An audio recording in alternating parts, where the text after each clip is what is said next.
Press the bell icon of the ePathshala channel and never miss another update. So now welcome back your class and दोस्तों ये video का तीसरा part है globalisation. दोस्तों हमने globalisation के ऊपर 2 पार्ट पहले ही अपलोड किए हुए हैं and according to new syllabus this chapter is also coming in your exam. और दोस्तों बहुत कुछ नया ऐड हुआ है इसके अंदर, वो भी हम देखेंगे नया ऐड क्या हुआ है। अगर आपने वीडियो के 2 पार्ट नहीं देखे तो पहले जाके उसे वॉच करिए, जब जाके आपको वीडियो का तीसरा पार्ट समझ में आएगा। अब दोस्तों हमने ये जानने की कोशिश करी थी पिछले पार्ट्स में कि ग्लोबलाइजेशन क्या होता है और उसके इफ़ेक्ट क्या पड़ते हैं। इस वीडियो के अंदर हम इफ़ेक्ट जानने की कोशिश करेंगे कल्चर इफ़ेक्ट, जिसे आप कल्चर कॉन्सिक्वेंसेस बोलते हैं। दैट मीन्स पेपर के अंदर 4 मार्क्स या 6 मार्क्स का क्वेश्चन आता है और आपसे पूछा जाता है कि ग्लोबलाइजेशन है क्या तथा इसके परिणाम लिखिए। हिंदी में आप बोल सकते हैं व्हाट इज़ ग्लोबलाइजेशन और राइट इट्स कॉन्सिक्वेंसेस। तो कहने का मतलब ये है कि परिणाम जो है अच्छे और बुरे दोनों पड़ते हैं, इसीलिए हमें समझना है कि कल्चर कॉन्सिक्वेंसेस होता क्या है, सांस्कृतिक परिणाम होता क्या है। इस चैप्टर के अंदर हम वो जानने की कोशिश करेंगे। अब आपको ये तो पता है कि ग्लोबलाइजेशन, जिस बच्चे ने पहला वीडियो का पार्ट देखा उसको इतना तो पता है कि ग्लोबलाइजेशन का मतलब होता है कि अगर एक कंट्री बी कंट्री से कुछ भी ट्रेड कर रही है और वो ट्रेड किसी भी चीज़ के अंदर हो सकता है, तो उससे हमारे कल्चर पे भी कोई ना कोई इफेक्ट पड़ता है। यानी कि जो ग्लोबलाइजेशन है, globalization lead to uniform culture. Globalization एक कल्चर को दूसरे कल्चर से जोड़ने की कोशिश करता है एंड नाउ ग्लोबलाइजेशन साथ में होमोजेनेशन भी करता है। दैट मीन्स सांस्कृतिक समरूपता भी दिखाने की कोशिश करता है। आपने एग्जाम्पल देखा होगा, हमारे भारत देश के अंदर बहुत डाइवर्स पीपल रहते हैं। कहीं पे लोग कुछ वेयर करते हैं, कहीं पे कुछ और कस्टम चलते हैं। 56 लाख देवी देवता, 84 योनिस, बहुत कुछ हम बताने की कोशिश करते हैं इंडिया के अंदर। लेकिन जब हमारा ट्रेड दूसरी कंट्रीज से होता है तो कहीं ना कहीं उनकी संस्कृति का, उनके कल्चर का इफेक्ट भी हमारे कल्चर में देखने को हमें मिलता है। एग्जाम्पल के लिए अगर मैं आपको आज की डेट में बताऊं, आप क्या खाते हैं, आपके घर में क्या है, आप क्या पीते हैं, आप क्या पहनते हैं, आप क्या सोचते हैं, एवरीथिंग इज अ ग्लोबलाइजेशन। आप अभी मुझे देख रहे हैं ना, this is also part of a globalization because आप यूट्यूब चैनल से चीज़ें पढ़ रहे हैं। तो दैट मीन्स ये भी एक ग्लोबलाइजेशन है, क्योंकि यूट्यूब चैनल जो है वो बाहर की कंट्री है, वो उन्होंने भारत के अंदर बिल्ड करा है इस प्लेटफॉर्म को, देन जाके आप उसे वॉच कर पा रहे हो। जिस फ़ोन से, जिस डेस्कटॉप से आप देख रहे हो, वो भी चीज़ एक ग्लोबलाइजेशन का हिस्सा है। जिस चीज़ से आप सुन पा रहे हो वो भी एक ग्लोबलाइजेशन का हिस्सा है। इवन अभी आप इस कुछ चीज़ को देखते समय, जिस चीज़ पे आप लिख रहे हो, जिस चीज़ से आप स्टडी कर रहे हो, जो आप खा रहे हो, everything is a globalization. Example के लिए मैं आपको बताना चाहता हूँ KFC। आप मोमोज तो खाते होंगे, मेरे ख्याल से most of people are eating momos, और मोमोज भी ग्लोबलाइजेशन का ही पार्ट है। एंड KFC, बर्गर किंग, फलाना ढिमकाना, पता नहीं क्या क्या है। मतलब अगर आप अपने घर में अगर बैठ के टीवी या अपने फ़ोन में ये वीडियोस देख रहे हैं तो आप everything you can see around you, आप अपने जस्ट आसपास घूम के देखिए, आप वो सारी चीज़ें पाएंगे जो आपके देश से बाहर मिल रही पर वो आपके घर के अंदर है। So this is the globalization. अब इससे हमारी संस्कृति और हमारे कल्चर पे इफ़ेक्ट पड़ रहा है। एग्जाम्पल के लिए आज की डेट में आप शॉर्ट्स पहनना पसंद करते हैं, आप गॉगल पहनना पसंद करते हैं। इवन आप चाहते हैं कि आप संडे मार्केट से कपड़े ना खरीदते हुए hi fi mall, classes mall में जाएं और वहाँ पे आप परचेजिंग करें, है ना। तो कूल दिखना ज़्यादा लोगों को पसंद आता है, क्योंकि वेस्टर्न कल्चर लोगों को ऐसा लगता है कि ज़्यादा आरामदायक है अपने इंडियन संस्कृति के मुकाबले में। दोस्तों कहीं ना कहीं ये नेगेटिव इम्पैक्ट हमें देखने को ज़रूर मिलता है हमारे कल्चर के अंदर। आज की डेट में लोग वेस्टर्नाइज ज़्यादा होते जा रहे हैं। लोग जीन्स, टी शर्ट वगैरह चीज़ें ज़्यादा पहनना पसंद करते हैं, इवन सूट सलवार के। लड़कियों को भी आपने एग्जांपल देखा होगा कि उनके वेयरिंग में, उनके स्मार्टनेस में, इवन उनके बिहेवियर में भी कहीं ना कहीं वेस्टर्नाइज ज़्यादा झलकने की कोशिश करता है। आज अगर आपको आज भरतनाट्यम जैसे डांस देखने के लिए बोल दिया जाए तो मे भी शायद से आप ना देखें, लेकिन आप हिप हॉप डांस देखना ज़्यादा पसंद करेंगे बिकॉज ऑफ ग्लोबलाइजेशन। तो दोस्तों संस्कृति का इफेक्ट पड़ता है, आप माने या ना माने। यानी कि uniform culture is not a global culture.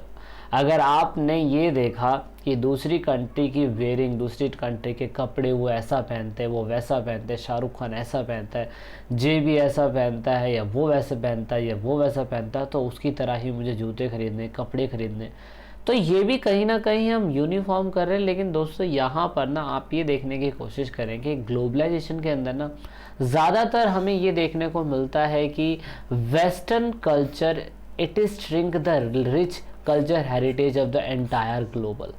That means अगर आप देखेंगे कि वेस्टर्न कल्चर की चीज़ें हम ज़्यादा अपना रहे हैं, जो यूरोप की कंट्रियां हैं उनकी आइडियोलॉजी, उनकी सोच, उनका पहनावा, रहन सहन, खान पीन, तो सब कुछ हम उनकी तरह कॉपी करने की कोशिश कर रहे हैं। लेकिन इससे हमारे को क्या नुकसान हो रहा है? इससे हमें ये नुकसान हो रहा है कि हम अपने खुद की जो सांस्कृतिक विरासत जो हमें मिली है हमारे पूर्वजों से, हमारे बुज़ुर्गों से, हमारे एंशिएंट टाइम पे हमने क्या क्या चीज़ें सीखी होंगी, हमारे भारत के अंदर क्या क्या चीज़ें थी, एवरीथिंग इज़ गेटिंग डिस्ट्रॉयड। सब कुछ बर्बाद होता जा रहा है बिकॉज ऑफ ग्लोबलाइजेशन। तो I hope you getting this point. आपने देखा होगा, अब आपको समझ में आ रहा होगा कि आपने किस तरीके से अपने कल्चर की वाट लगा रखी है। अब बहुत से लोग कहते हैं कि नहीं सर मैं तो अभी फॉलो करता हूँ मम्मी के पैर छूना, सुबह गुड मॉर्निंग बोलना। ये एक रिचुअल्स हो सकती है, एक हैबिट हो सकती है, लेकिन अगर आप भी देखिए अपनी लाइफ के अंदर तो you are also the part of a globalization. आप भी एक ग्लोबलाइजेशन का हिस्सा है और आप माने या ना माने आप इस चीज़ के बिल्कुल आदी हो चुके हैं। अगर आप इंस्टाग्राम, फेसबुक, यूट्यूब चलाते हैं so you are also the part of a globalization. आपके कल्चर के अंदर ये चीज़ इतनी ज़्यादा घुस चुकी है कि आप इसके बिना नहीं रह सकते, है ना। सो आप ये कह सकते हैं कि हम इसकी वजह से अपने एंटायर ग्लोबल के अंदर अपनी खुद की संस्कृति भूलते जा रहे हैं, तो इसके नेगेटिव परिणाम भी आपके सामने दिख गए होंगे। अब दोस्तों कभी कभार हमें ऐसा लगता है कि जो वैश्वीकरण है ना वो परंपराओं को ख़त्म तो नहीं करता है और ना ही उसे मतलब मैं कह सकता हूँ कि उसको रीचेंज कर रहा है। एग्जाम्पल के लिए अगर मैं आपको बताने की कोशिश करूँ कि आज की डेट में विडो भी रीमैरिज कर सकती है, जिसके लिए हमने अपना एक अलग से कॉन्स्टिट्यूशन अमेंडमेंट करा है। लेकिन कहीं ना कहीं आप देखेंगे यंग एज के अंदर बच्चे लव मैरिज कर रहे हैं या वो चीज़ें कर रहे हैं, तो ये कहीं ना कहीं लोगों को प्रभावित करती है दूसरे कल्चर से सीखने के लिए। तो मेरा मेन मकसद कुछ ऐसा नहीं है कि बच्चों को उस नेगेटिव पॉइंट ऑफ व्यू की तरफ लेके जाना, लेकिन बताने की ये कोशिश करना है कि कल्चर का जो कॉन्सिक्वेंसेस है वो वेस्टर्नाइज ज़्यादा होता जा रहा है, जो हमारे लिए कहीं ना कहीं बुरा भी है और कहीं ना कहीं अच्छा भी है। अब वो चीज़ आप कैसे लेते हैं वो आपके ऊपर है। अगर हम बात करें भारत के बारे में तो आपको पता है कि बैटल ऑफ प्लासी 1757 प्लासी का युद्ध हुआ था रॉबर्ट क्लाइव और सिराजुद्दौला के बाद। भारत के ऊपर पहला युद्ध था जिस समय पे हमारे भारत की ज़मीन पर पहली बार किसी विदेशी के द्वारा अटैक हुआ या आक्रमण हुआ या युद्ध हुआ, और उसके बाद उसने हमारे भारत को गुलाम बनाना चालू कर दिया। So according to this date हम 200 साल तक गुलाम पड़े हुए थे। और जिस समय पे हम लोग गुलाम थे ड्यूरिंग द कॉलोनियल पीरियड, उस समय उस टाइम पीरियड को कॉलोनियल पीरियड कहा जाता था। हिंदी में आप इसे उपनिवेशिक काल बोल सकते हैं। 200 साल तक अंग्रेज़ों ने हमारे को गुलाम बना के रखा था दोस्तों। और उस टाइम पीरियड पे हमारे भारत को सोने की चिड़िया क्यों कहा जाता था? क्योंकि हमारे पास प्राथमिक वस्तुएं बहुत ज़्यादा थी, प्राइमरी रिसोर्स, प्राइमरी गुड्स बहुत ज़्यादा थे। हमारे देश में सोना था और उसके बाद कोयला था, उसके बाद मैं बोल सकता हूँ मैं कह सकता हूँ मसाले थे, कॉटन था, कपास था, बहुत सारी चीज़ें थी। अंग्रेज़ लोगों ने बहुत स्ट्रैटेजिक तरीके से इन चीज़ों को उठाया और अपनी कंट्री के अंदर भेजा। जब उनकी कंट्री के अंदर इंडस्ट्रियल रेवोल्यूशन चालू हो चुका था, जैसे आप औद्योगिक क्रांति बोलते हैं, उस टाइम पीरियड में इन्होंने अच्छे खासे कॉटन की बहुत बड़ी खदानों को या बहुत बड़ा व्यापार करके अपने लंदन में भेजने की शुरुआत करी और वहाँ से गुड्स बना के, वहाँ से कपड़ा बना के फिर वो हमारी कंट्री में बेचा करते थे। तो दोस्तों इससे आप ये देखने की कोशिश करेंगे कि उस टाइम की वजह से हम उस समय में प्राइमरी गुड्स बनाते थे लेकिन फाइनेंस गुड्स खरीदते थे। तो इस वजह से हमारा जो इंडियन इकोनॉमिक की व्यवस्था थी ना, जो अर्थव्यवस्था थी, वो बिल्कुल चरमरा गई, हिल गई।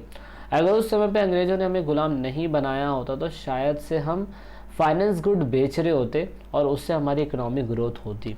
लेकिन दोस्तों इंडिको तो एक एग्जांपल आपने देखा होगा, 12th क्लास का आपने चैप्टर भी पढ़ा हुआ है, नीली खेती का कैसे मिसयूज़ होता था। अंग्रेज़ों ने कितनी सारी पॉलिसीज़ बनाए हमें गुलाम बनाने के लिए, लेकिन फाइनली फिर हम लोगों ने भी कसम खा ली। हम लोगों ने ये कहा कि 1947 के बाद हम लोग क्या करेंगे, हम बाहर से कोई भी सामान नहीं लेंगे। और इससे हमने क्या बोला, प्रोटेक्शनाइजेशन, दैट मीन्स संरक्षणवाद। हमने ये कहा कि स्वतंत्रता के बाद भारत संरक्षणवाद की नीति अपनाएगा और भारत ने फैसला लिया कि अर्थव्यवस्था की रक्षा करने के लिए वो माल का आयात नहीं करेगा। दैट मीन्स 1947 से पहले ये जब हम आज़ाद हुए थे उसके बाद भारत ने विदेशी सामानों का बाइकआउट करा, जैसे चाइना ने करा था।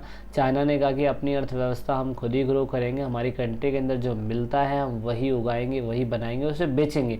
और सेम यही चीज़ हमारे भारतीय लोगों ने भी करा। हमने खुद की चीज़ों को बनाने की कोशिश करी और खुद ही उन्हीं चीज़ को बेचने की कोशिश करी।